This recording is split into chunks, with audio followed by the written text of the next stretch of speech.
June 5, 1944. The English Channel groaned beneath the weight of 1,000 ships. Rain swept across the decks of landing craft, and wind lashed against khaki uniforms. From the steel-gray horizon to the black waves, the world looked like it was holding its breath. Inside one of the flat-bottomed Higgins boats, bobbing in the churning water, sat Sergeant Thomas Reed, 27 years old, from Pennsylvania. His face was streaked with oil and salt. The faint smell of diesel and cordite clung to everything. Around him, 10 men from the 299th Engineer Combat Battalion hunched in silence, their helmets glinting under the dim red light of the craft. They weren't ordinary soldiers. They were engineers, combat engineers, or sappers, as the British called them. Their mission was not to fight for ground in the usual way. They were the men who would go first, to clear mines, blast open obstacles, and carve a path through hell for the rest of the invasion force. Reed looked down at the map folded in his lap. Dog Green Sector, it read. Omaha Beach. He'd memorized every inch of it, the draw, the shingle, the tide schedule. The plan said they'd land 5 minutes after the first wave of infantry, but he knew plans had a way of drowning with the first bullet. Across from him sat Private Charlie Dawson, the youngest in the squad, 19 with a baby face and a nervous grin that flickered like a bad radio signal. He fiddled with his M1 Garand, the rifle too big for his trembling hands. "You think we'll make it, Sarge?" he asked, trying to sound casual. Reed didn't look up. "Ask me again tomorrow." A ripple of uneasy laughter broke the silence.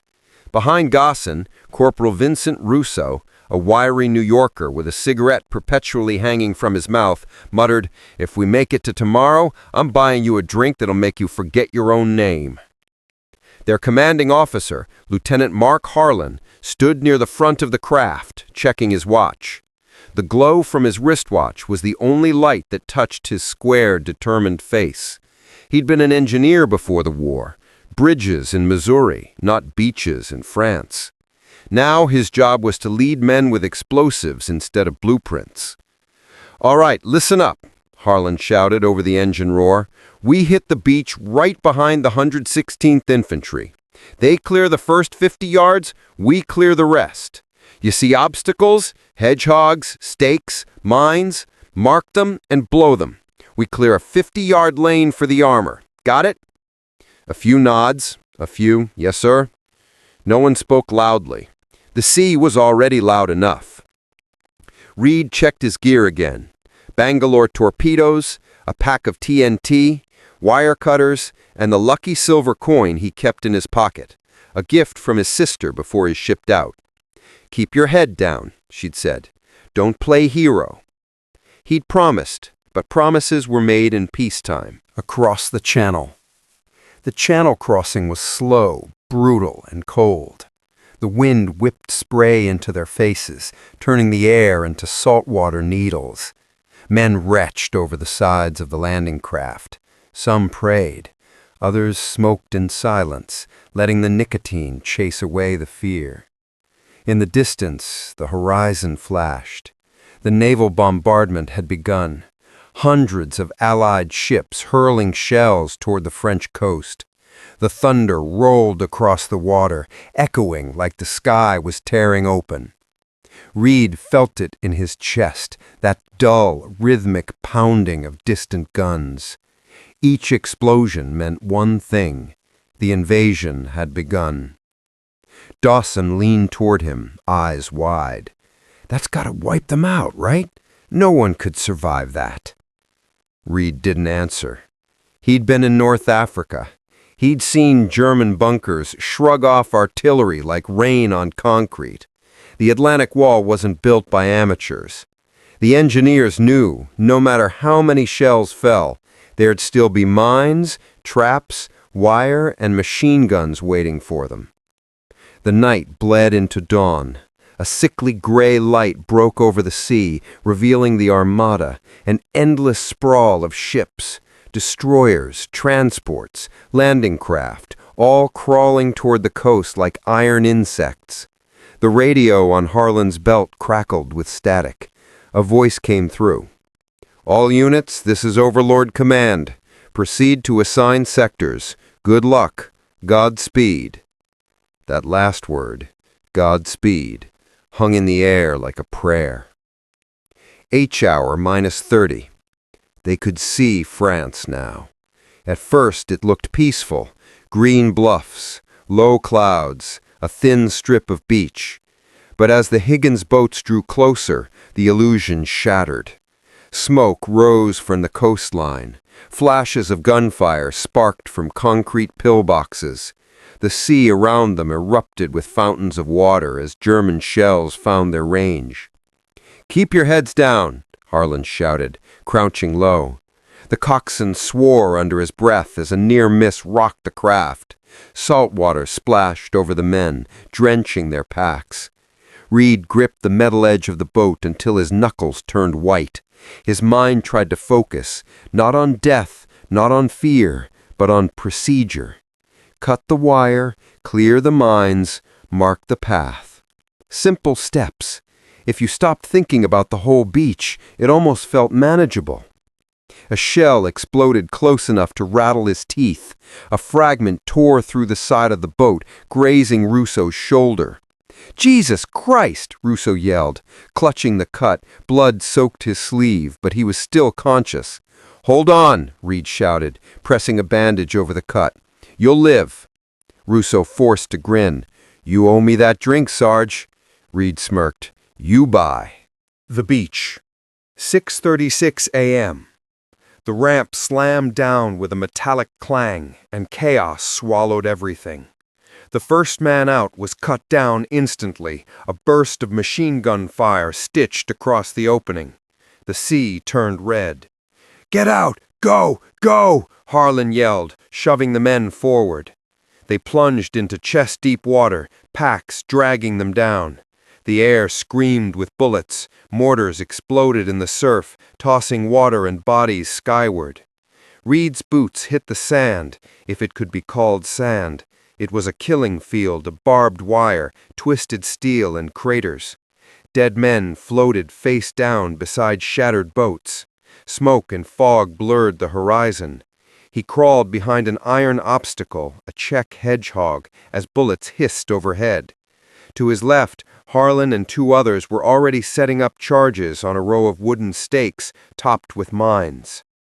"Cover them!" Reed yelled, though he wasn't sure who could hear him. Dawson dropped beside him, gasping, "Jesus, they're everywhere!" Reed peeked over the obstacle. Machine guns raked the sand from the bunkers above. The 116th Infantry was pinned down, men hiding behind anything that offered cover. Dead tanks, half-buried bodies, even the craters. The engineer's job was suicide. Clear the mines while under fire, with no cover but courage. Reed crawled forward, dragging a Bangalore torpedo, a long metal tube packed with explosives. He jammed it under the wire, twisted the fuse cap, and yelled, "Fire in the hole!" The explosion ripped through the beach, tearing a gap in the wire. Sand and shrapnel rained down on them, but it worked. One small path through hell. "Move up!" Harlan shouted. "Clear the next line!" They advanced a few yards, crawling, cutting, planting charges. Men screamed. Some didn't get back up. The air was a storm of smoke and sand. Russo limped forward, arm still bleeding, carrying another torpedo. He dropped it beside a wooden stake rigged with an anti-landing mine. "Got it," he said, panting. "Just—" The explosion was deafening. Reed was thrown backward, his ears ringing. When he blinked the sand out of his eyes, Russo was gone. Only a crater remained, his helmet rolling to a stop beside it. For a second, he couldn't move. Then he crawled forward, picked up the helmet, and set it down gently on the sand. He didn't have time to mourn. There were still mines, still lives depending on them. Pinned. By 7:30 a.m., the engineers were down to half strength. The infantry waves behind them were pinned or dead. Smoke drifted across the beach, turning the morning into twilight. Reed and Dawson huddled behind a metal obstacle, breathing hard. Harlan was a few yards ahead, crouched over a detonator box, shouting into the wind. "They can't get tanks through unless we clear that sector. We finish the job or everyone dies here." Reed nodded and grabbed a satchel charge. Dawson followed, pale but steady. They crawled toward a cluster of obstacles, wooden beams lashed with steel cables and anti-tank mines. Every few feet, Reed prodded the sand with his bayonet, searching for pressure plates. A bullet snapped past his head, another ricocheted off the metal beam beside him. He pressed the charge in place, yanked the fuse, and yelled, "Back!"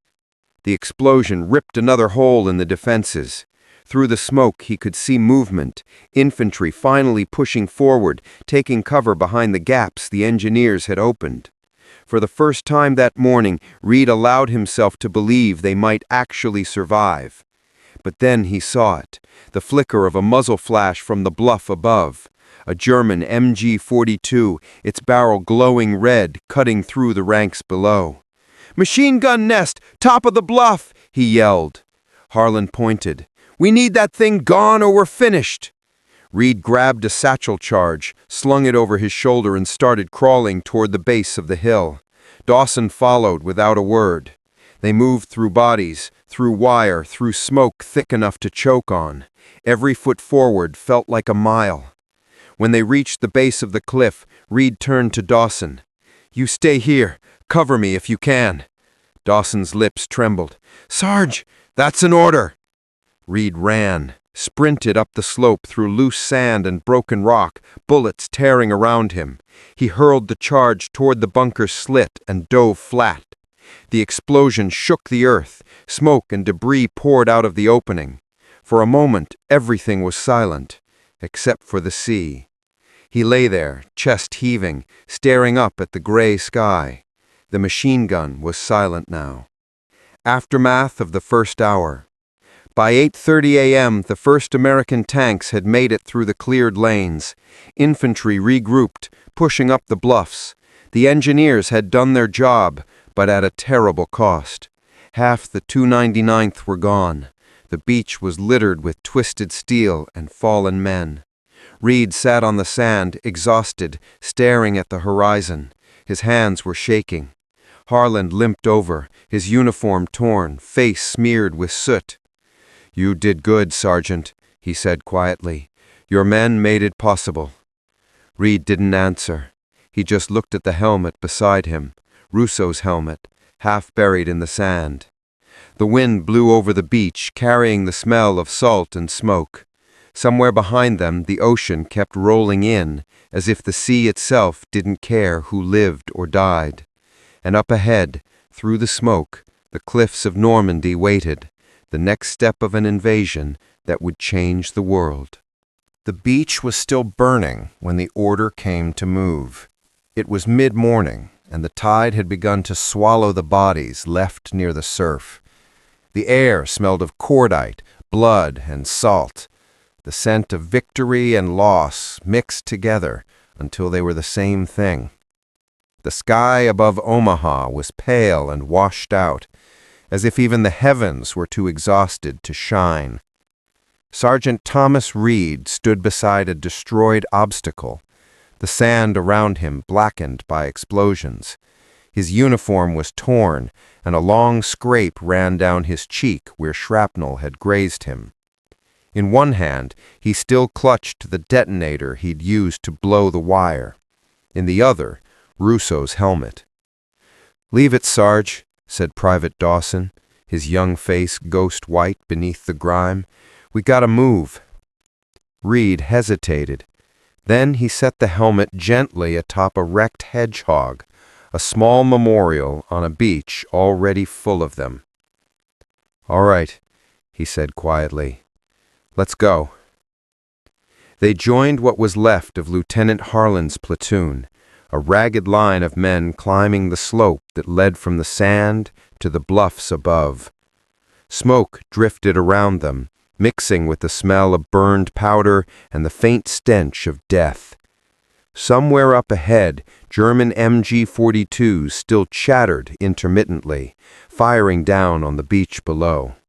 But the infantry was pushing upward now, flanking the nests from both sides. Engineers followed behind, clearing mines and obstacles from narrow goat paths and shell craters that served as trails. Reed's boots sank into the mud as he climbed, hands digging into the dirt for balance. Every few feet, he could hear the whistle of bullets passing overhead or the dull thud of mortars exploding somewhere up the slope. "Feels like climbing into hell," Dawson muttered. "Hell's already behind us," Reed said without turning around. The climb. The hillside was steeper than it had looked from below. Loose sand mixed with clay and gravel, and every step seemed to slide backward. The men moved in short bursts, stopping when gunfire pinned them down, then scrambling forward when it eased. Halfway up, Harlan called a halt. He crouched beside a boulder, unrolling a damp map. "German bunkers are linked by trenches up here," he said, tracing a line with his finger. "If we can take this section," he tapped near a symbol marked WN62, one of the main German strongpoints, "we'll open the road inland for the rest of the division." Reed recognized the name. Widerstandsnest 62, the fortress that had turned Omaha Beach into a slaughterhouse. "Sir," he said, catching his breath, "you want us to clear that?" "Not alone," Harlan replied. "We'll support the infantry.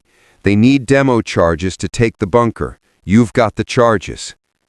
Reed looked around. They were down to 7 men, 7 out of the original 22 who'd boarded the Higgins boat that morning. But orders were orders. "All right," he said quietly. "Let's go." Through the trenches. At the top of the bluff, the world changed. Gone was the flat, open terror of the beach. Up here, the land was a maze of trenches, shattered trees, and burnt grass. German bunkers jutted from the earth like broken teeth, still smoking from naval shells that had missed their marks. The smell of concrete dust and cordite filled the air. Reed led his squad through the trenches, moving low and fast. The sound of gunfire echoed off the earthen walls, distant, close, distant again. It was impossible to tell where it was coming from. They passed a body sprawled in the dirt, a German soldier, no older than Dawson. His helmet was gone, his eyes staring blankly toward the sky. Dawson slowed as he passed, muttering, "Doesn't even look real." Reed didn't answer. He'd learned long ago that war always looked unreal, right until it killed you. Ahead, the trench forked. Harlan signaled to split the squad, half with him to the left, half with Reed to the right. The plan was simple. Approach the bunker from 2 directions, plant charges at the entrance, and blow it before the defenders could regroup. Reed's group, himself, Dawson, and 3 others, crept through the right-hand trench. It was narrow and damp, the walls reinforced with timber. Occasionally they stumbled over discarded rifles, shattered helmets, or empty ammo boxes. The place had been built to last, and it had, until today. They reached a bend in the trench where a German machine gun had once stood. The weapon was twisted, destroyed by a grenade. From somewhere up ahead came muffled shouting, German voices. Reed raised a hand for silence. The men froze. Through a narrow gap in the trench wall, he saw the bunker, a squat concrete box with a narrow firing slit facing the beach. Smoke curled from its barrel like breath from a monster's mouth. 2 German soldiers were outside, dragging an ammo box toward the doorway. Reed mouthed to his men, 2 outside, more inside. He pulled a grenade from his belt, pulled the pin, and lobbed it over the trench lip. The explosion echoed like thunder. When the smoke cleared, the 2 Germans were down. Reed vaulted the wall, sprinting the last few yards toward the bunker entrance. "Cover me!" he yelled. Dawson fired a burst from his M1, sending bullets snapping against the doorway. Another engineer, Private Keller, followed Reed with a satchel charge in hand. Reed pressed himself against the concrete wall beside the entrance. Inside, he could hear shouting and the clatter of metal. Someone reloading. He met Keller's eyes and nodded once. "Now!" Keller tossed the satchel inside. Reed yanked him back into the trench as they dove for cover. The blast shook the ground. Dust and smoke belched from the doorway, followed by the sound of crumbling stone. When Reed peeked up, the firing slit was silent. The bunker was a black hole in the earth. "Clear!" he shouted. The men cheered softly, too exhausted for anything louder. Harlan's flank. They regrouped with Harlan's half of the platoon at the edge of a ruined farmhouse overlooking the cliffs. Smoke rose from several destroyed bunkers nearby. The infantry had broken through, and now the engineers were helping mark safe routes for vehicles coming up from the beach. Harlan wiped soot from his face and looked over the field. "That's one of them," he said. "WN-62 still ahead. The main bunker complex. The Krauts there are still firing on the beach." Reed felt a chill crawl up his spine. The main bunker meant heavy resistance. Machine guns, artillery, maybe even flamethrowers. He swallowed hard. "What's the plan?" Harlan pointed to a narrow trench that led up the ridge. "We go through that, plant demo charges at the rear access. If we can blow the ammo dump inside, the whole position might go with it." Reed looked at his men. Filthy, bruised, exhausted. But none of them stepped back. "All right, let's finish it." The hill. The trench led them uphill, winding between shattered trees and piles of broken stone. The sounds of battle were everywhere. The crack of rifles, the boom of artillery, the high-pitched whistle of mortars. But above it all, the constant rhythmic chatter of the MG-42 from WN-62 never stopped. Each burst was a reminder someone was still alive in there, still firing down at the beach. As they neared the top, Reed spotted the bunker complex through the smoke, a massive concrete fortification dug into the hill, half hidden by camouflage netting. Two entrances, one facing the sea, one at the rear near an ammunition storage hut. German soldiers scurried in and out, their shouts lost beneath the gunfire. Harlan crouched behind a stone wall, whispering orders. "Reed, you take Keller and Dawson. Hit the rear entrance. Plant the demo charges. We'll cover from here." "Understood." Reed checked his watch. 9:22 a.m. The invasion was barely 3 hours old, but it felt like a lifetime. He and his two men crept around the side of the ridge, staying low. Every step sunk into the mud. Twice they froze as machine gun bursts ripped through the smoke above them. When they reached the back of the bunker, they could see the entrance, a reinforced door slightly ajar. Reed motioned for Keller to prepare the charges. Dawson covered the doorway, finger tight on the trigger. Then a voice shouted from inside, German, sharp and close. Reed turned just as the door swung open. A German soldier stepped out, rifle in hand, eyes widening in shock. Both men froze for an instant that lasted forever. Then Reed fired. The shot hit the man square in the chest. He fell backward into the doorway, the rifle clattering beside him. "Go," Reed barked. Keller shoved the satchel charge into the doorway and pulled the fuse. They dove behind a rock as the explosion tore through the rear of the bunker, sending a plume of black smoke and dust into the air. When the echo faded, the MG-42 had fallen silent. The silence after. For the first time all morning, there was quiet. No gunfire, no screaming, only the soft rush of the wind over the ridge. Reed stood slowly, ears ringing. The bunker was cracked open like an egg, flames licking from its interior. Harlan and the others were approaching from the other side, waving them forward. "You did it," Harlan said, clapping Reed on the shoulder. "Damn fine work." Reed looked around. The battlefield stretched out before them. The beach far below, dotted with ships and smoke, and the fields of Normandy beyond, green and endless. Somewhere inland, artillery still rumbled, but here, at least, for now, the guns were silent. Dawson sank to the ground, breathing hard. "We actually did it. We took the hill." Reed nodded, though his eyes lingered on the smoke curling from the bunker. He didn't feel victorious, only tired. The aftermath. By noon, the 299th Engineers were helping establish supply routes from the beachhead. Bulldozers began to climb the cleared paths, and medics carried the wounded down the hill. The engineers marked safe lanes through the minefields with white tape and flags. Every few minutes, a dull explosion in the distance reminded them that not every mine had been found. Reed sat on an overturned crate, eating a ration bar that tasted like cardboard. Dawson sat beside him, staring at the distant sea. "Do you think it's over?" Dawson asked quietly. Reed shook his head. "No, this is just the beginning." He looked towards the horizon, where more landing craft were still arriving. Thousands of men, thousands more to come. Harlan walked over, lighting a cigarette with shaking hands.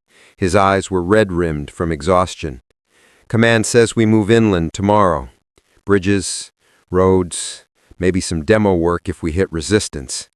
Reed let out a dry laugh. "So, the usual." Harlan managed a faint smile. "You did good today, Sergeant. You and your men."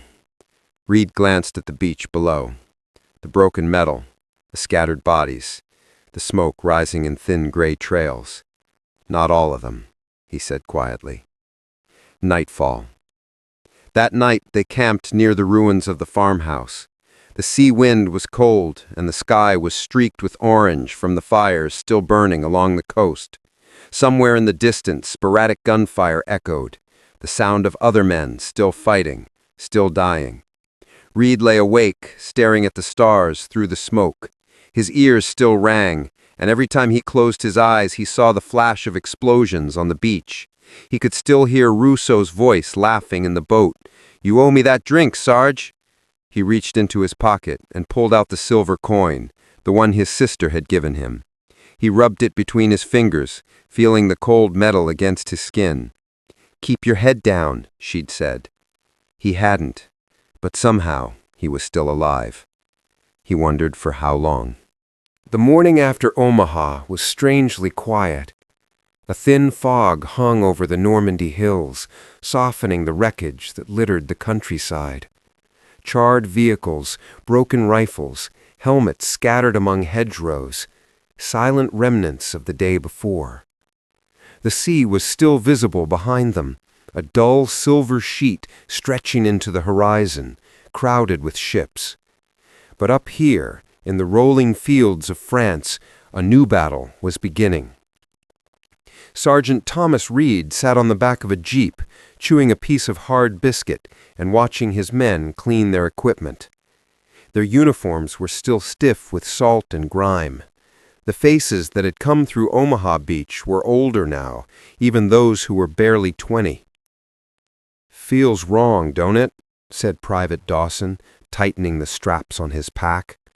"All that noise yesterday, and now it's like the world forgot." "That's war. It's never loud for long, just long enough to make you wish it were quiet again." Lieutenant Harlan approached, unfolding a new map that had been smudged with mud and fingerprints. His voice was steady, but hoarse from shouting the day before. "Orders came through from Division. We're pushing inland. Engineers are to clear the main roads toward Colleville and Vierville. Infantry's meeting resistance along the hedgerows. Mines everywhere. We move at 0800. Reed studied the map. The roads were thin lines winding through thick terrain. Bocage, the locals called it. Dense hedgerows and narrow lanes, perfect for ambushes. "So we go first again," Reed said flatly. Harlan gave a faint, knowing smile. "We always do." The road to Colleville. By mid-morning, the engineers were on the move. The road was a muddy ribbon between tall, tangled walls of greenery. The hedgerows were ancient, earth and roots piled high, sometimes 6 feet tall, thick enough to stop a tyke. Sunlight filtered through the leaves in narrow beams, making the path ahead flicker between gold and shadow. Reed walked at the front, scanning the ground for mines. Each step was deliberate. The rest followed at intervals, carrying mine detectors and long probes made from sharpened rods. Behind them, a small convoy of trucks and half-tracks waited for the all-clear. It was slow work. Every few yards they found something. A teller mine 43 buried shallow, a booby-trapped grenade wired to a gate post, or anti-tank obstacles hidden under brush. Each discovery meant another tense pause, another few minutes spent sweating over wires and fuses. Dawson knelt by a patch of disturbed dirt, carefully brushing away the soil. A dull metal disc appeared beneath the surface. "Got one," he said. Reed crouched beside him, examining the mine. "Pressure type. Easy enough." "Easy for you, maybe." "Just remember your training," Reed said, clipping a wire cutter to the fuse. "Patience beats luck." A click, a twist, and the fuse came free. Reed exhaled. "Safe." He handed the fuse to Dawson. "Keep it as a souvenir. Remind you not to step on the next one." Dawson gave a shaky grin. "Thanks, Sarge. I'll start a collection." The village. By early afternoon, they reached the outskirts of Colleville-sur-Mer, a small French village that had seen heavy fighting the day before.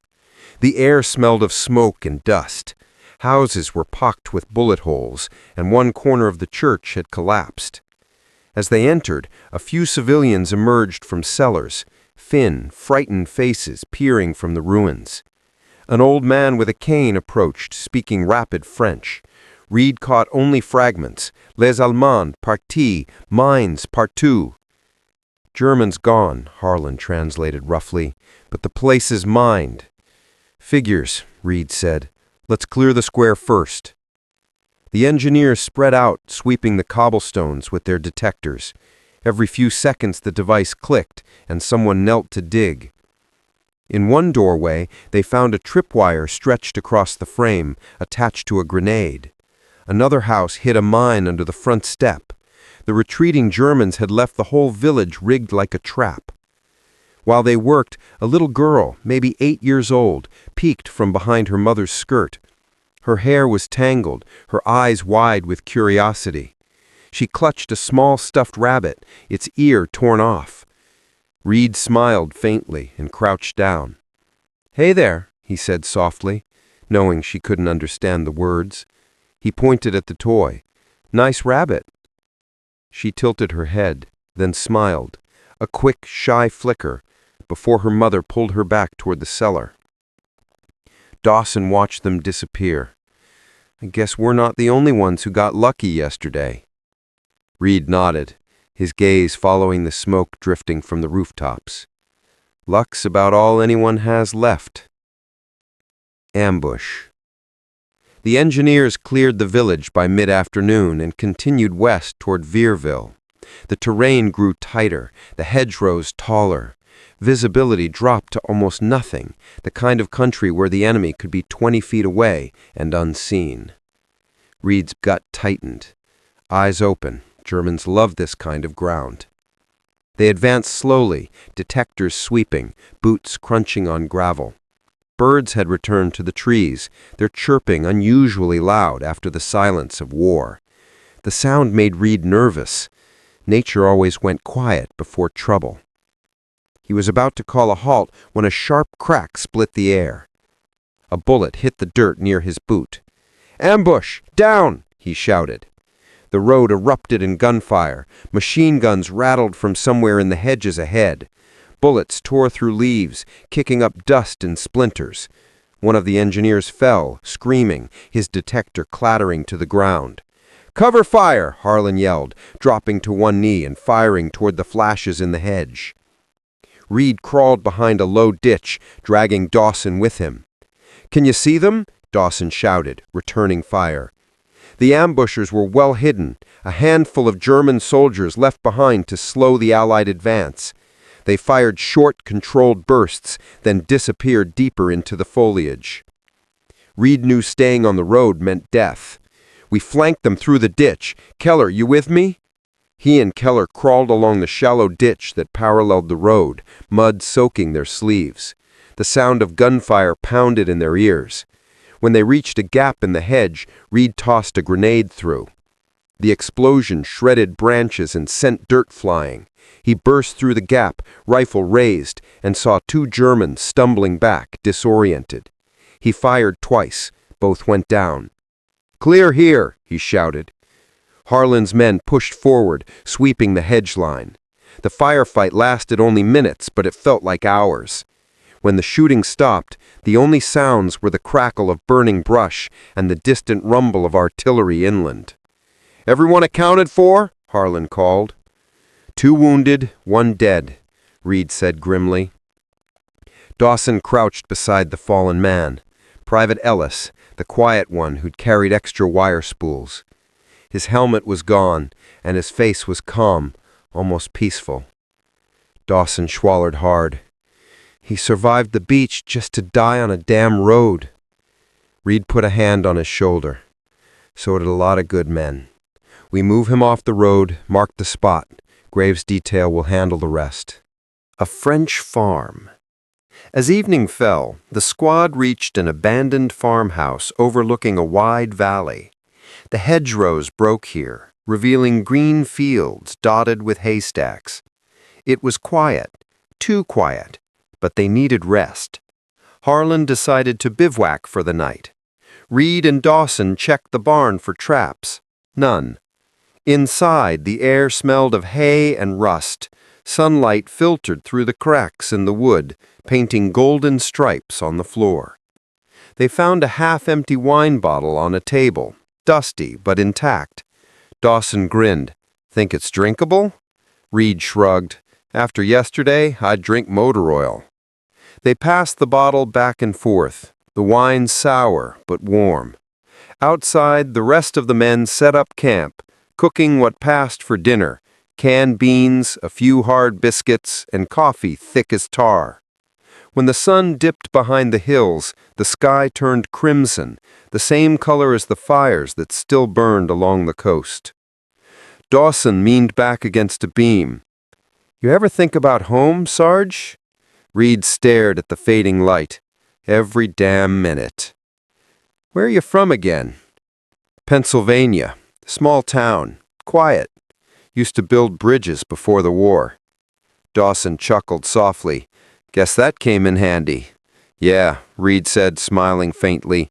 "Now I build bridges and blow 'em up." They sat in silence for a moment, listening to the crickets. "Think we'll make it to Paris?" Dawson asked. Reed glanced at him. "If we do, the Army'll have us clear the road there, too." They both laughed, the tired, hollow laughter of men who'd seen too much. Midnight visitors. Sometime after midnight, Reed woke to a noise, faint footsteps outside the barn. He reached for his rifle and crept to the door. Through a crack, he saw movement. Figures in the dark, maybe 3 or 4. He raised the rifle, but a voice whispered in French, low and urgent. "Américain? Ami?" Reed lowered the barrel slightly and stepped out. The figures were villagers. 2 men, 1 woman, carrying lanterns.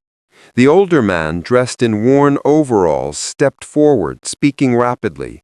Reed caught a few words: means, road, enfant. Harlan joined him, rubbing his eyes. "What's going on?" "They say there's a minefield near their farm. Kids almost wandered into it," Reed said. Harlan nodded. "Show us." The villagers led them a short distance down a narrow lane. In the moonlight, Reed saw what the old man meant: a field bordered by tall grass, littered with half-buried metal discs. Mines, dozens of them, probably laid by retreating Germans. Reed turned to his men. "All right, let's clear it." They worked under the pale glow of lanterns, careful and silent. Each mine was marked, disarmed, lifted. The villagers watched in awe, whispering prayers. The woman held her child close, tears glistening in her eyes. By dawn, the field was safe. The old man clasped Reed's hands, murmuring thanks over and over. Reed just nodded. He didn't have the French for what he wanted to say. As they walked back to camp, Dawson said quietly, "Feels different when it's for them, doesn't it?" Reed looked at him, the first light of morning catching the side of his face. "Yeah," he said. "That's the first thing we've done since Omaha that didn't end with someone dying." Morning. The sun rose over Normandy, warm and golden. For the first time since D-Day, the air smelled clean, of grass and dew instead of smoke and blood. Reed watched the horizon as the new orders came in. They were to move deeper inland toward San Lo, where the fighting was already intensifying. Another road to clear, another bridge to build, another set of mines to face. He took a deep breath, slung his rifle, and turned to his men. "Pack it up. Normandy's not going to clear itself." Dawson grinned faintly. "You think we'll get a break someday, Sarge?" Reed smiled without humor. "Sure, maybe when the war's over."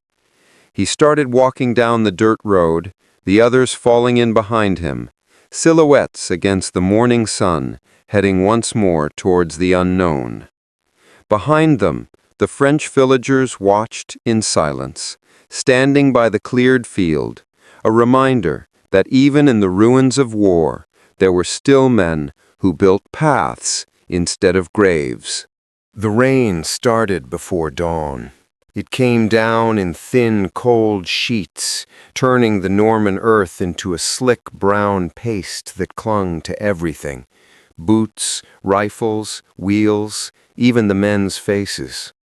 The air was heavy with the smell of mud and cordite. Far off, artillery thundered somewhere near San Lo, shaking the hills with dull, rhythmic tremors. Sergeant Thomas Reed pulled his poncho tighter and crouched under the half-collapsed roof of a barn, staring at the map spread on a wooden crate. The ink was smudged from the damp, but he could still make out their position, a thin blue pencil line tracing the Veer River. Lieutenant Harlan knelt beside him, adjusting his helmet. His eyes were ringed with fatigue. No one had slept more than a few hours in days. "The brass wants that bridge at San Lo cleared by nightfall," he said, tapping the map. "Scouts report it's intact, but rigged with charges.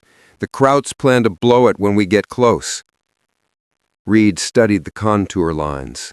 The bridge was the only solid crossing for miles. If it went down, the entire advance of the 29th Division would grind to a halt. "So, we've got to take it before they do," Reed said. "Exactly. Division's sending infantry to hold the town once we secure the bridge, but we're first on scene." Reed exhaled slowly, rubbing a stubble over his chin. "That figures." He glanced out at the rain, where his men were packing their gear. Dawson, Keller, Abrams, and the few others left from the original squad that had hit Omaha Beach. They looked leaner now, quieter, but harder too. Every one of them carried the weight of the past weeks in the lines of his face. March to San Lo. They moved out before sunrise, following the muddy track south through rolling farmland and narrow lanes bordered by ancient hedgerows. The rain had softened into mist, cloaking everything in a pale, ghostly haze. Every so often, artillery shells echoed in the distance, a reminder that the front was only a few miles ahead. Reed walked point, eyes scanning the ground for telltale signs: disturbed soil, tripwires, the faint gleam of metal. His detector hummed softly as it swept back and forth. Dawson trudged behind him, muttering, "We've been clearing roads for weeks. You'd think the Krauts would run out of mines by now." Reed grunted. "Don't worry, they'll make more." They passed burnt-out half-tracks and abandoned wagons, the carcasses of war littering the roadside. A horse lay dead in a ditch, its flank bloated, its eyes open to the rain. By noon they reached the first German outpost, a crossroads village that had been shelled into rubble. The engineers picked their way through shattered walls and overturned furniture. A broken sign read, Saint-Georges-d'Isle, 4 kilometers. From the other side of the village, rifle fire cracked. "Contact ahead!" Harlan barked. The engineers hit the dirt as bullets smacked into the cobblestones. Reed crawled behind a toppled wagon and peeked out. Through the drizzle, he saw movement. German infantry darting between the ruins, firing from upper windows. "Ambush!" he shouted. "Flank left!" Reed's squad moved through back alleys, using the wreckage for cover. Dawson lobbed a grenade into one building. It exploded with a thunderous roar, sending debris raining down. Dawson fired bursts from his Thompson as Reed led them in, clearing room by room. After 10 tense minutes, the firing stopped. The Germans were dead or gone. The village was theirs. What was left of it? "Casualties?" asked Reed. "One wounded, sir. Abrams caught some shrapnel in the arm. He's okay," Keller reported. Harlan nodded grimly. "Patch him up. We keep moving." Reed looked around at the wrecked houses, the dead men in gray lying among the stones. Every fight blurred into the next. Every victory felt smaller. The river. They reached the Veer River by late afternoon. The rain had stopped, replaced by a heavy, humid stillness. The river wound through a shallow valley, its banks overgrown with reeds. A single stone bridge spanned it, low, sturdy, and eerily quiet. Through binoculars, Harlan studied the span. "No enemy in sight, but they'll have it wired, count on that." Reed took the glasses. The bridge was about 100 feet long, with stone parapets and a small guardhouse on the far side. The road leading to it was littered with debris, and, he noticed, several suspicious patches of fresh dirt near the pillars.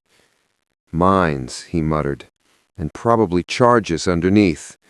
Harlan nodded. "You take your team down there. Disarm what you can. We'll cover from the ridge." Reed motioned to his men. "Let's go earn our pay." They descended the slope cautiously, staying low. The air buzzed with insects and tension. Every rustle in the grass sounded like a tripwire. At the edge of the bridge, Reed signaled halt. "Keller, sweep the approach. Dawson, with me." Keller swept his detector slowly, the faint whine rising whenever it passed over metal. Within minutes, he marked half a dozen mines with small red flags. Reed crouched beside the nearest one, a Teller mine 42, buried just below the surface. "Pressure fuse," he muttered. "Same as before." Dawson handed him the toolkit. He loosened the cap, twisted the arming pin free, and lifted the mine gently from its nest. The process was almost meditative, every movement deliberate, exact. One wrong touch, and there'd be nothing to bury. One by one, they cleared the approach. Then Reed crawled under the bridge. The shadows were cool and damp. Water lapped softly against the stone. And there, strapped to the underside of the central arch, were the charges, dozens of them. Boxes of TNT wired to a detonator switch that led back to the far bank. "Jesus," Dawson whispered, "enough to blow this whole valley." Reed examined the wiring. German work, neat, professional. They meant to drop this as soon as our armor crossed. He followed the wire up toward the far bank. It disappeared into the small guardhouse. "Germans must still be inside," he said. "We'll have to take it before we disarm." The guardhouse. Reed gathered the squad behind the nearest embankment. The guardhouse was a simple stone building, maybe 20 feet square, with a narrow slit for a window facing the bridge. "All right," Reed said quietly. "3 or 4 men inside, probably covering the detonator. We go fast, no warning. Keller, flank right. Dawson, you're with me." They crept along the bridge, staying low behind the parapet. Rainwater dripped from the stones. Reed could feel his heart hammering, not from fear, but focus. This was what he was made for: precision, control, danger measured in inches. When they reached the doorway, Reed pulled a grenade from his belt. He met Dawson's eyes, nodded, and yanked the pin. The explosion shattered the silence. Smoke billowed from the doorway as Reed charged in, rifle up. Inside, 2 Germans were sprawled across the floor, dazed. A third reached for a pistol. Reed shot him through the chest. The 4th man lunged from behind a desk, slamming into Reed. They crashed against the wall, grappling. The German was big, strong, desperate. Reed's helmet fell off. His rifle clattered away. The German swung a fist. Reed ducked and drove his knee up hard, then smashed the butt of his sidearm into his jaw. He dropped instantly. Reed stood panting, sweat and dust mixing on his skin. Dawson stepped in, rifle ready. "All clear?" Reed nodded. "Clear." On the desk sat a detonator box, its handle already wired to the charges below. Reed cut the wire cleanly, then yanked the batteries out. "That's it. The bridge is safe." Outside, Harlan's voice echoed from the ridge. "Enemy armor inbound from the east." The counterattack. They barely had time to react before the sound reached them, the low, grinding rumble of tank engines.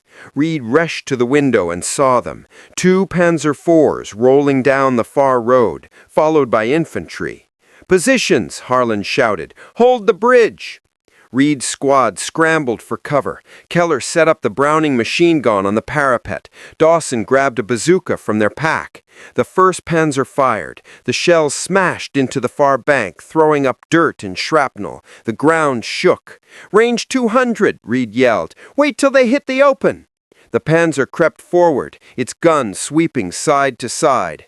Behind it, German troops advanced in a staggered line, shouting orders. "Now!" Reed roared. The bazooka whooshed, and the rocket struck the Panzer's front armor with a blinding flash. The tank lurched to a halt, flames spilling from its hatch. The 2nd tank fired back, its shell slamming into the bridge and tearing a crater in the stones. "Reload!" Reed shouted. Machine guns rattled from both sides. Keller mowed down a group of infantry trying to rush the crossing. Dawson reloaded the bazooka, his hands slick with sweat. The 2nd rocket flew true. It hit the tank's turret, sending it spinning off the road. The explosion rolled across the valley like thunder. The Germans wavered, their line breaking. Harlan's voice cut through the chaos. "Push them back!" Reed and his men advanced across the bridge, firing from cover to cover. Smoke filled the air, the acrid smell of burning fuel stinging their eyes. Within minutes, the fight was over. The remaining Germans fled into the woods, leaving their dead behind. Aftermath. Silence fell, broken only by the hiss of burning wrecks. Reed leaned against the parapet, catching his breath. His hands trembled slightly, the aftershock of battle. Keller set up the Browning machine gun. Dawson grabbed a bazooka from their pack. "You think that's it?" Reed shook his head. "For today, maybe." Harlan joined them, mud splattered up to his knees. "Division reports the bridge is secure. You boys just saved us a week's delay." Reed gave a tired grin. "Guess we did our job." He looked down at the river below, at the reflection of smoke drifting across the water. For the first time in weeks, he let himself feel something close to relief. The others began clearing the road again, moving wreckage, checking for secondary charges. The routine felt almost peaceful after the chaos. Letters. That night, as they camped near the bridge, Reed sat by a lantern, writing in a small, weather-stained notebook, his letter home. June 23, 1944, near St. Lo, France. "Mom, we took a bridge today. They tried to blow it, but we stopped them. I keep thinking about the men we lost since Omaha. Ellis, Parker, the others. Every bridge we cross feels like one they built for us. Sometimes I wonder if I'll ever go home the same man, but I guess none of us will. Still, we keep building. We build roads, clear mines, fix what's left behind the guns. Maybe that's what makes us different from the ones we fight. If this reaches you, tell Dad his boy did what he could. Tell him he built something that lasted. Love, Tom. He folded the page carefully and slipped it into his jacket. Outside, the rain began again, soft, steady, cleansing. The sound mixed with distant thunder, rolling over the fields of Normandy. Epilogue. 2 days later, the main Allied columns crossed the bridge at St. Lo, rumbling toward the heart of France. Tanks, trucks, and soldiers passed over the stones the engineers had saved. None of them knew the names of the men who'd risked everything to keep it standing. By then, Sergeant Thomas Reed and his squad were already gone, heading east toward another river, another road, another mission. War didn't stop. It just moved forward. But somewhere beneath the mud and blood, between the shattered fields and broken villages, the engineers left their mark, a quiet legacy of bridges held and roads cleared, the unseen work that made victory possible. And for the men who survived, the memory of Normandy would never wash away. The sand would follow them home, clinging to their boots, their hands, their dreams.